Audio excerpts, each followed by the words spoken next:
नमस्कार, good morning. मैं ओम प्रकाश मेहरा आज आपको बीए पार्ट 3 राजनीति विज्ञान के पेपर सेकंड अंतर्राष्ट्रीय संबंध के टॉपिक सुरक्षा परिषद का अध्ययन जो हमारा पूर्व में चल रहा था उसी का अध्ययन अध्यापन जो बचे हुए टॉपिक को करना है। हमने पहले सुरक्षा परिषद की पृष्ठभूमि के बारे में पढ़ा। पृष्ठभूमि के बारे में पढ़ा कि सुरक्षा परिषद क्या है, सुरक्षा परिषद क्या है। फिर हमने सुरक्षा परिषद के संगठन के बारे में पढ़ा, संगठन के बारे में पढ़ा। फिर इसकी कार्य प्रणाली किस पर क्या क्या कार्य करती है, और फिर हमने सुरक्षा परिषद की कार्य और क्षेत्राधिकार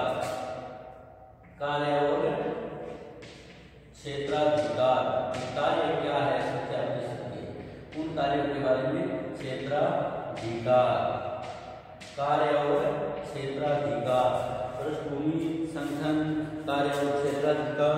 फिर हमने जो अध्ययन किया था परिषद जो निपटारा करती है अंतर्राष्ट्रीय विवादों का, परिषद के क्या तरीके, परिषद किस प्रकार से अंतर्राष्ट्रीय मामलों का निपटारा करती है, परिषद के क्या तरीके, इन 4 तरीकों द्वारा अंतर्राष्ट्रीय मामले का निपटारा करती है, अंतर्राष्ट्रीय विवादों का निपटारा करती है। फिर हमने पढ़ा था परिषद की सैनिक स्टाफ समिति, परिषद की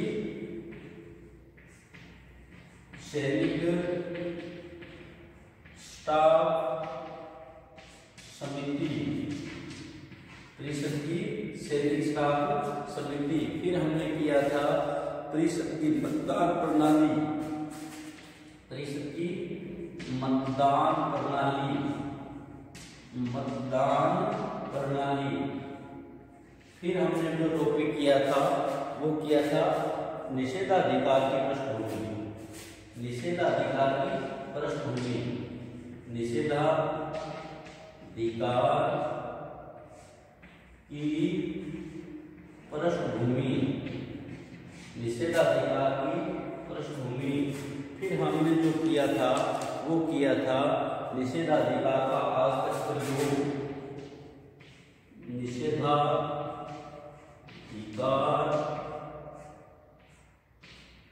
का प्रयोग, निषेधाधिकार का प्रयोग। फिर हमने जो टॉपिक किया था वो किया था निषेधाधिकार का परिणाम, निषेधाधिकार को बिटो, निषेधाधिकार का परिणाम, निषेधाधिकार का परिणाम क्या था संयुक्त राष्ट्र संघ की कार्यप्रणाली में। फिर हमने किया था दोहरा निषेधाधिकार, दोहरा निषेधाधिकार मतलब एक प्रक्रिया संबंधी और एक महत्वपूर्ण विषय, दोहरा निषेधाधिकार, दोहरा निषेधाधिकार मतलब प्रक्रिया संबंधी कानूनों में निषेधाधिकार का प्रयोग नहीं किया जाता। यहाँ तक अपने पूर्व में किया जा सकता है। यहाँ तक अपने 11 टॉपिक है सुरक्षा परिषद की पृष्ठभूमि, सुरक्षा परिषद का संगठन, ये हमारा जो चल रहा है सुरक्षा परिषद चल रहा है, सुरक्षा परिषद संयुक्त राष्ट्र संघ का सुरक्षा परिषद दूसरा अंग है। पृष्ठभूमि, संगठन, कार्यप्रणाली, कार्य और क्षेत्राधिकार, परिषद के 4 तरीके, परिषद की सैनिक स्टाफ समिति, परिषद की मतदान प्रणाली, निषेधाधिकार की पृष्ठभूमि यानी वीटो की पृष्ठभूमि, निषेधाधिकार का प्रयोग, निषेधाधिकार के परिणाम और दोहरा निषेधाधिकार। ये आज तक हमने ये वीटो से संबंधित सुरक्षा परिषद के आज तक के टॉपिक हमने किए। आगे का जो पृष्ठभूमि है, आगे का जो है वो हमने इसकी आलोचनाओं के बारे में पढ़ रहे हैं। इसकी आलोचना किस आधार पर की जाती है, निषेधाधिकार की। आज का जो टॉपिक है निषेधाधिकार की आलोचना, निषेधाधिकार की कमियां, निषेधाधिकार की आवश्यकताएं, निषेधाधिकार के सुझाव, इस प्रकार के क्या टॉपिकों के बारे में आज हम अध्ययन करेंगे। तो हमारा टॉपिक आता है, मूल टॉपिक जो आज हमें करना है निषेधाधिकार के विपक्ष में निषेधाधिकार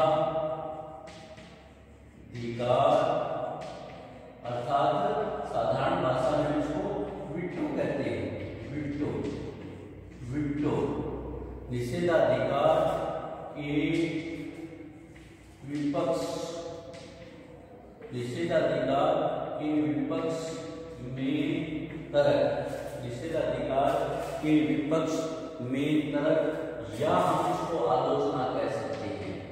निषेधाधिकार की आलोचनाएं क्या है, वीटो की आलोचनाएं क्या है, या विपक्ष में तर्क, आलोचनाएं, कमियां, एक ही बात है। कमियां भी आए तो भी वही टॉपिक रहेगा। तो देखिए अनेक आलोचकों ने, जिन विद्वानों ने आलोचना की है, उन अनेक विद्वानों ने सुरक्षा परिषद अपने सामूहिक सुरक्षा कार्य में असफल रहा है, सामूहिक अपने कार्यों में असफल रहा है। और इस असफलता का प्रधान कारण, इस असफलता का मुख्य कारण निषेधाधिकार है। आलोचक ये कहते हैं कि सुरक्षा परिषद अपने जो मुख्य कार्य थे उसमें असफल रहा है, विश्व की सुरक्षा और शांति बनाए रखने का कार्य। और वो रहने का कारण क्या है कि महाशक्तियों द्वारा बार बार वीटो का प्रयोग। शीत युद्ध के समय सोवियत संघ ने सुरक्षा संयुक्त राष्ट्र संघ के प्रस्तावों पर वीटो का लगाने की आदत डाल रखी थी कि कोई भी शांति युद्ध चल रहा था, जब एक देश पर कर रहा था तो सोवियत संघ उस पर वीटो का प्रयोग कर लेता। हाल में अमेरिका ने इजराइल सरकार के पक्ष में बार बार वीटो का प्रयोग किया। पार्किंस के अनुसार किसी भी बात में सुरक्षा परिषद में लोग विश्वास कम करने में उतना योगदान किसी का नहीं है जितना सुरक्षा परिषद में बार बार वीटो का प्रयोग किया गया। डब्ल्यू आर्नोल्ड फॉस्टर कहते हैं कि वीटो का भय संपूर्ण व्यवस्था पर छाया हुआ है। ऐसी व्यवस्था से पक्षपात होता है और ये इस कारण वह सम्मान के लिए किसी भी स्टार्टर किसी भी समय यंत्र गड़बड़ करने से इंजन को रोक सकता है। वीटो की तर्क में जो विपक्ष में जो आलोचनाएं की गई है वो आलोचनाएं इस प्रकार है। नंबर 1, बड़े राष्ट्रों का आधिपत्य। नंबर 1, बड़े राष्ट्रों का आधिपत्य। जब संयुक्त राष्ट्र संघ का गठन किया था, सैनिक शक्ति, आर्थिक शक्ति की दृष्टि से विश्व की 5 बड़ी शक्तियां थी। 5 बड़ी शक्तियां कौन कौन सी थी? USA, United state of America, USSR, United state of Russia, UK, Britain, France और चाइना। ये 5 शक्तियां उस समय विश्व में से थी जो सैनिक दृष्टि से मजबूत थी और आर्थिक दृष्टि से भी मजबूत थी तो संयुक्त राष्ट्र संघ के चलाने के लिए अर्थ की भी जरूरत होती थी, किसी देश पर कार्रवाई करने के लिए सेना की भी जरूरत थी। इसलिए ये 5 जो बड़ी शक्तियां थी, इन 5 शक्तियों को सुरक्षा परिषद में वीटो की शक्ति का प्रयोग किया गया, या इनको स्थायी सदस्यता दी, स्थायी सदस्य हो जो हर जगह अपनी वीटो की शक्ति का प्रयोग कर रहे हैं। अब इन सबसे बड़ी कमियां ये रही कि जब 5 शक्तियों पर संयुक्त राष्ट्र संघ निर्भर हो गया, जब 5 शक्तियों पर संयुक्त राष्ट्र संघ मजबूत हो गया, 5 शक्तियां संयुक्त राष्ट्र पर हावी होगी, तो और 5 शक्तियों को वीटो का अधिकार दे दिया गया। तो इस वीटो की व्यवस्था के कारण सुरक्षा परिषद में बड़े बड़े राष्ट्रों का आधिपत्य जम गया। बहुमत का कोई महत्व नहीं था, क्योंकि उन 5 सदस्यों का बहुमत होना जरूरी है।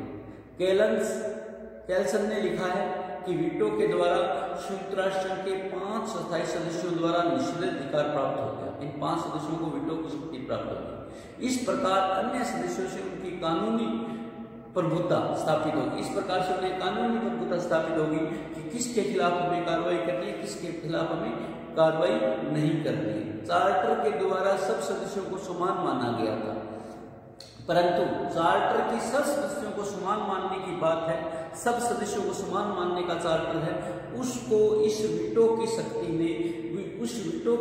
ने समानता के सिद्धांत का उल्लंघन किया। दूसरा टॉपिक है विश्व लोकमत की अपेक्षा। विश्व लोकमत की अपेक्षा।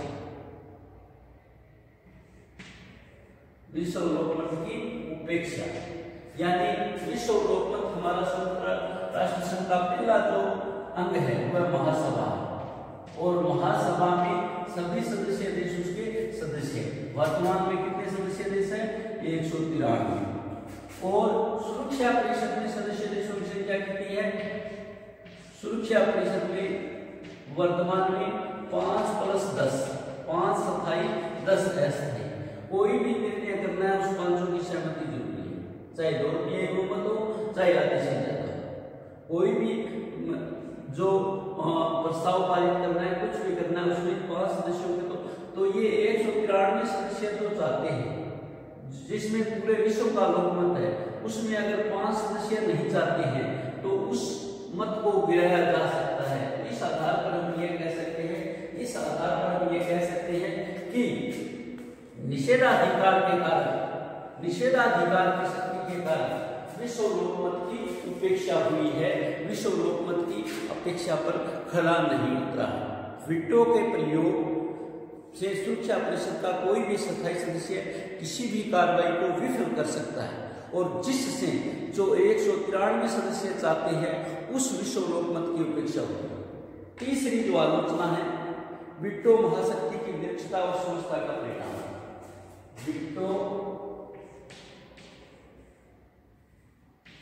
वीटो यानी निषेधाधिकार, वीटो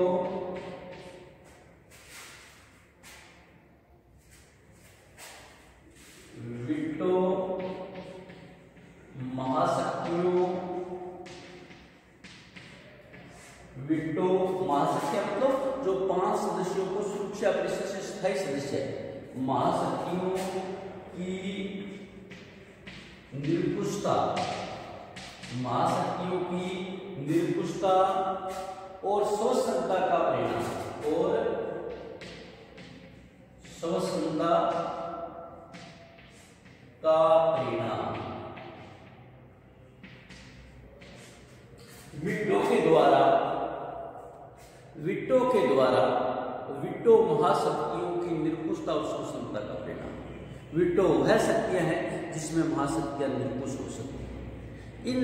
इसे शक्तियों ने अपनी शक्ति के बल पर अन्य सदस्यों पर लाद दिया, क्योंकि कोई भी महाशक्ति वीटो की अनुस्थिति में संघ के सदस्य बनने के लिए तैयार नहीं। संघ के सदस्य यानी अगर स्थायी सदस्य चाहते हैं तो भी कोई सदस्य वीटो सदस्य बन सकता है, तो इसलिए सदस्य बनने के लिए तैयार नहीं है। वीटो की तुलना ऐसी शादी से की जाती है जो बंदूक के बल पर की गई, जो ऐसा संगठन बनाया गया है जो आर्थिक व्यवस्था और सैनिक संगठन से प्रभावित किया गया है। इस प्रकार से तीसरा है जो वीटो की जो हमारी शक्ति है, वीटो महाशक्ति की निरंकुशता और संस्था का परिणाम। चौथा है महाशक्तियों ने वीटो का दुरुपयोग किया। चौथा है महाशक्तियों ने वीटो अर्थात निषेधाधिकार, वीटो का दुरुपयोग, वीटो का दुरुपयोग किया। अब दुरुपयोग किस प्रकार किया ये समझने वाली बात है। महाशक्तियों ने वीटो का दुरुपयोग किया, वीटो के कारण सुरक्षा परिषद की शांति और सुरक्षा की व्यवस्था के उत्तरदायित्व पूर्ण करने में असमर्थ हो गए। सुरक्षा परिषद को हमें ऐसा बनाया गया था जो पूरे विश्व में सुरक्षा और शांति की व्यवस्था कर सके, परंतु ये सुरक्षा और शांति की व्यवस्था करने में असफल रहा, क्योंकि महाशक्तियों द्वारा बार बार वीटो का दुरुपयोग किया गया। बार बार वीटो के द्वारा वो अपने महासभा जो है अपने कार्यों को पूरा करने में असमर्थ रहे। त्रिवेदी कहते हैं कि वीटो के कारण संयुक्त राष्ट्र निपुंसक है, वह महाशक्तियों के संघर्ष द्वारा पक्षपात ग्रस्त कर किया गया है। महाशक्तियां बार बार पक्षपात करती है। 5 है वीटो के प्रयोग से सामूहिक सुरक्षा व्यवस्था को नष्ट किया। वीटो यानी निषेधाधिकार ने सामूहिक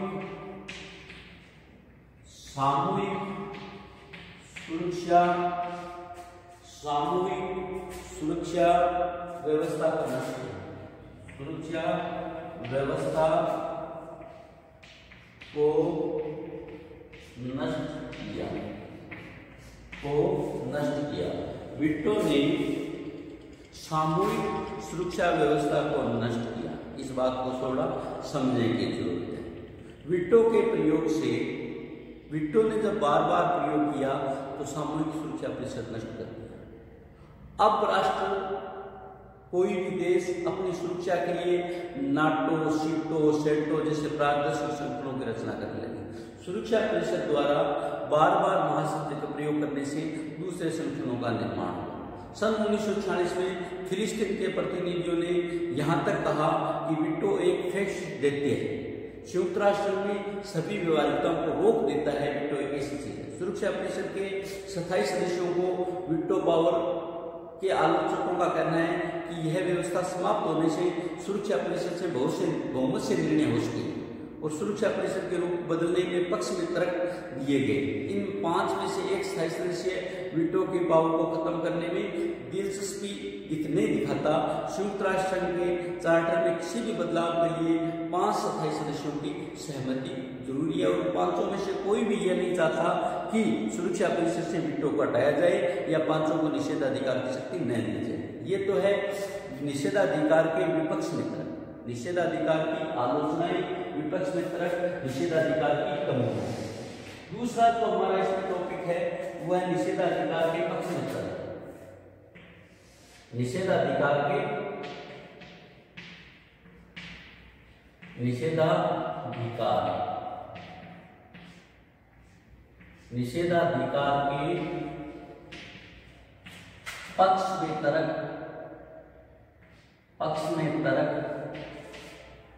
पक्ष में तर्क अनिवार्यता। क्यों अनिवार्य है? लाभ, विशेषता, ये सारे शब्द इसी में आते हैं। विट्टो के पक्ष में तर्क, विट्टो की विशेषताएं, विट्टो के लाभ, विट्टो की अनिवार्यता। ये कुल जो हमारा टॉपिक है ये 12वां था और ये हमारा 13वां टॉपिक हो जाएगा सुरक्षा परिषद में जो हम कर रहे हैं। आज ये दूसरा टॉपिक है। देखिए निषेधाधिकार के पक्ष में तर्क क्या है?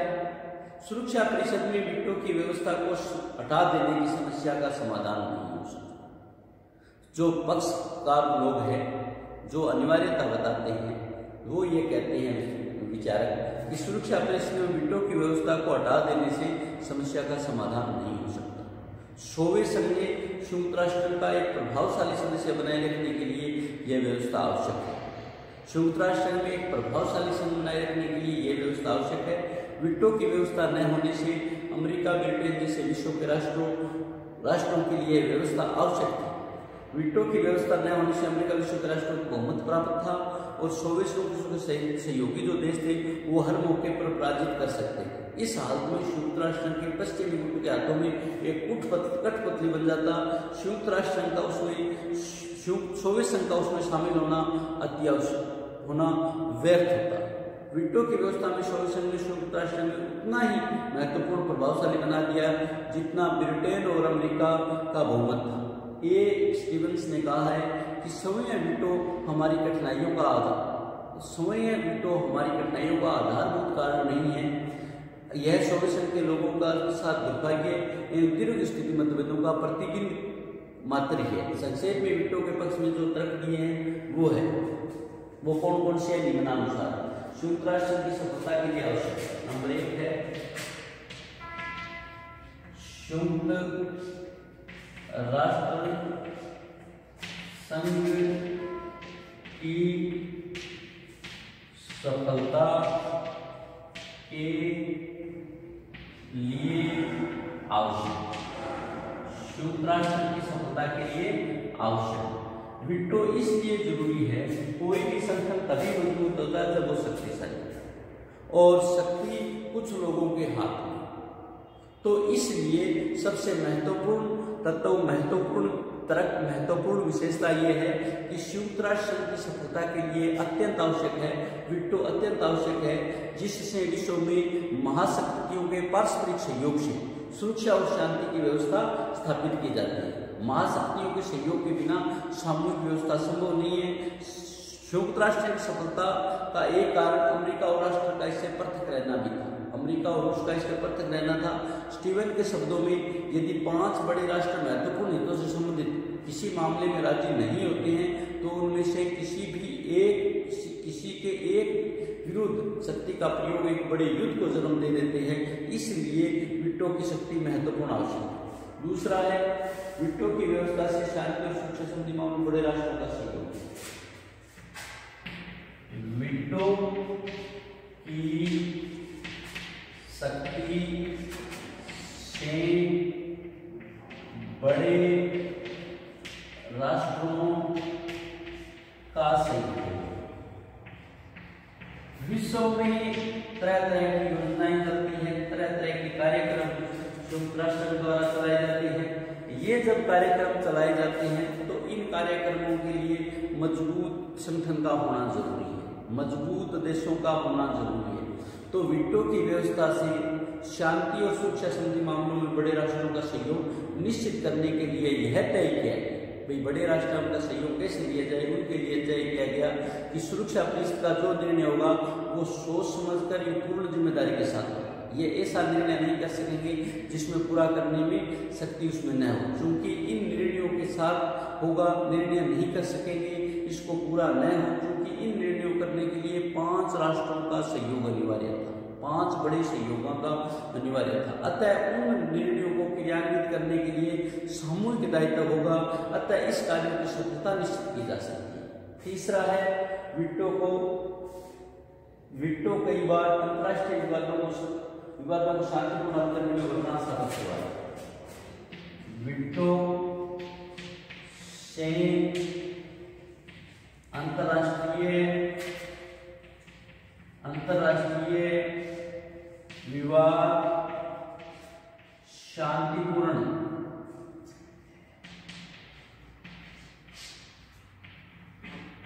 हल। वीटो से अंतर्राष्ट्रीय विवाद शांतिपूर्ण हल। वीटो द्वारा कई बार यह कोशिश की गई, कई बार यह किया गया कि जो वर्षों से विवाद थे कई राष्ट्रों के बीच, उन राष्ट्रों के जो विवाद थे वो वीटो द्वारा हल कर दिया गया, जिससे वीटो अंतर्राष्ट्रीय शांति बनाए रखने में महत्वपूर्ण भूमिका हुई। यदि ऐसा होता कि इसमें एक की प्रधानता है तो वीटो संघ के विभिन्न पक्षों में संतुलन बनाए रखता है, किसी भी गुट को अपना मनमाना कार्य नहीं करने देता। और उदाहरण के तौर पर कश्मीर के विवाद, उदाहरण के तौर पर सुरक्षा परिषद में कश्मीर के प्रश्न पर जब ब्रिटेन, अमेरिका, पाकिस्तान का समर्थन कर रहे थे तो सोवियत संघ ने 1958 में 2 बार वीटो की स्थिति का प्रयोग करते हुए अंतर्राष्ट्रीय शांति को, अंतर्राष्ट्रीय सुरक्षा व्यवस्था को सुलझाने का प्रयास किया। नंबर 4 है वीटो का प्रयोग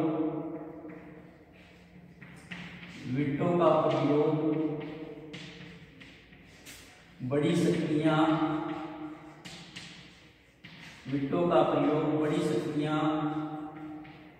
एक दूसरे के खिलाफ करती हैं। अगर अंतर्राष्ट्रीय शांति को सुरक्षा हो, अगर अंतर्राष्ट्रीय सुरक्षा या शांति को खतरा हो तो ये जो शक्तियां हैं, ये 500 शक्तियां साथ नहीं चलती। ये 500 शक्तियां एक दूसरे के खिलाफ ही वीटो का प्रयोग करती हैं। निश्चित रूप से हम कह देते हैं कि वीटो का समाप्त करने का प्रयास सफल भी हुआ तो चाइना निश्चित ही संयुक्त राष्ट्र का त्याग कर देगा। एक बार में 2 मत नहीं हो सकते। चीन के अभाव में संयुक्त राष्ट्र का अस्तित्व नगण्य हो जाएगा। संयुक्त राष्ट्र को बनाए रखने के लिए वीटो की बुराइयों को स्वीकार करना सार्थक है। पंडित जवाहरलाल नेहरू ने तो यहाँ तक कहा है कि संयुक्त राष्ट्र बिल्कुल न होने से लंगड़ा राष्ट्र संघ अच्छा है, संयुक्त राष्ट्र न होने से तो लंगड़ा संयुक्त राष्ट्र ही अच्छा है, क्योंकि ये महत्वपूर्ण है। 5वां है समस्त कार्रवाइयों को प्रभावित नहीं करता। वीटो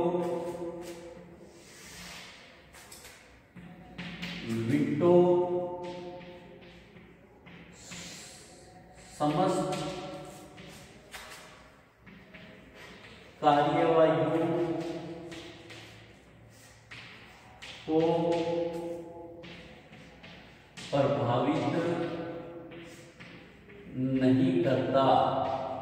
वीटो समस्त कार्यवाहियों को प्रभावित नहीं करता। ये महत्वपूर्ण प्रश्न है। वीटो के द्वारा वीटो जो कार्य करता है उससे समस्त कार्यवाहियां प्रभावित नहीं होती, क्योंकि संयुक्त राष्ट्र संघ के कार्य अलग अलग अंगों में बंटे होते हैं। उसमें विशेष एजेंसियां हैं, अंतर्राष्ट्रीय न्यायालय है, न्याय परिषद है, आर्थिक सामाजिक परिषद है और महासभा। इन सब में वीटो की शक्ति का प्रयोग नहीं है, यानी 6 अंगों में से सिर्फ एक अंग हमारा सुरक्षा परिषद है, उसको वीटो की शक्ति प्रभावित है। इसलिए सभी अंगों को वीटो द्वारा प्रभावित नहीं किया जाता, सभी अंगों को वीटो प्रभावित नहीं करता। छठा है, किसी अशुभ रोकने के लिए छोटे अशुभ अच्छा है। किसी बड़े अशुभ कार्य को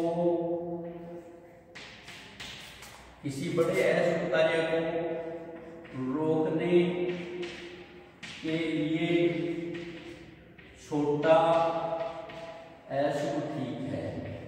यानी कोई बड़ा युद्ध आंदोलन हो उससे बेहतरीन तो वीटो की शक्ति ठीक है। इसलिए किसी बड़े अशुभ कार्य को रोकने के लिए छोटा अशुभ ठीक है। सातवां है, महासभा के पास 2 शक्तियां हैं।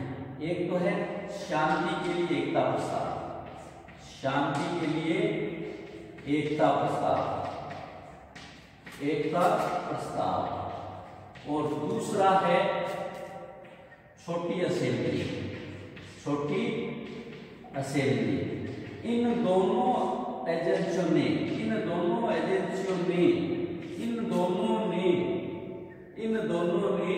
वीटो को महत्वहीन कर दिया है। कई बार ऐसी स्थिति होती है कि इन शक्तियों द्वारा वीटो की शक्ति को, पावर को रोक दिया जाता है। तो हमें निषेधाधिकार वीटो के पक्ष में और विपक्ष में 2 तरफ पड़े।